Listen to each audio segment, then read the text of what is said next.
And so then God brings Moses to Mount Sinai, and they come to Mount Sinai, and God shows up and he speaks to Moses.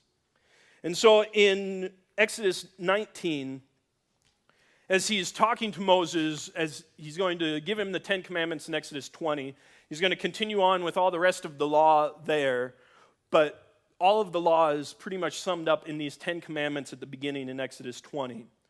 But in Exodus 19, as he's getting ready to give this to Moses, this is what he speaks to Moses. In verse, where am I at here? 6. He says to them, "And you shall be to me a kingdom of priests and a holy nation. These are the words that you shall speak to the people of Israel." Again, this is God coming to them and saying that you shall be to me a kingdom of priests, those that worship and serve God. You are to be a kingdom of priests of service and worship to me. That's what you were created to do. You are to be a holy nation.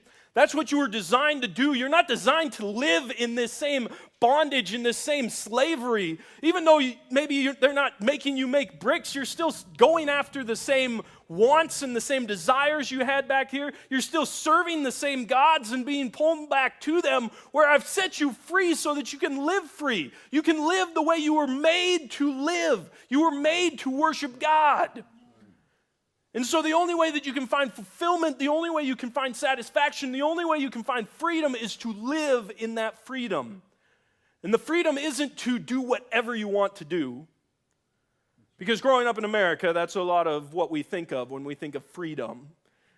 I can do whatever I want. I can make whatever decision I want. I can do whatever I want and go after whatever I want. And so that's freedom. Where God says that's not really freedom. Freedom is doing what you were designed and created to do. Freedom is the security of knowing exactly what you were created to do. And we were created to worship God in everything. As we go through this series and we go through all of these 10 commandments, I'm going to tell you, we're going to come back to the same kind of idea a lot through this series. Because even though these are all different aspects of our life, it all comes back to what are we worshiping? What are we going after? What are we pursuing with our life? And God says that freedom comes when you live what you were created to do. I don't know how many of you guys have worked on cars much, but if you have worked on cars much, I can guarantee that there have been moments where you are under a car or in an engine compartment or something, and you have used a ratchet as a hammer. Right?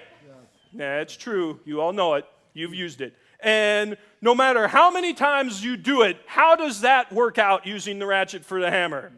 Usually ends up badly, doesn't it? You end up smashing something or flaring something, or you just totally miss and smash your knuckle. And you're like, darn it, I should have just got up and got a hammer. I should have just got it, because the ratchet wasn't ever created to be a hammer. No matter how good the warranty is on it. It's round. It's a horrible shape for a hammer. But yet we try and do it. But it's not what it was made to do. It's the same thing as putting all your dirty dishes in the stove and hoping that it cleans it. And then opening it and being sorely disappointed because it wasn't created to do that.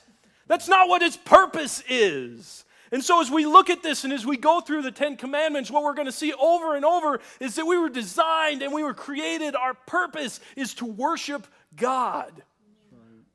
That's where our freedom is. Our freedom is living the way we were created to live.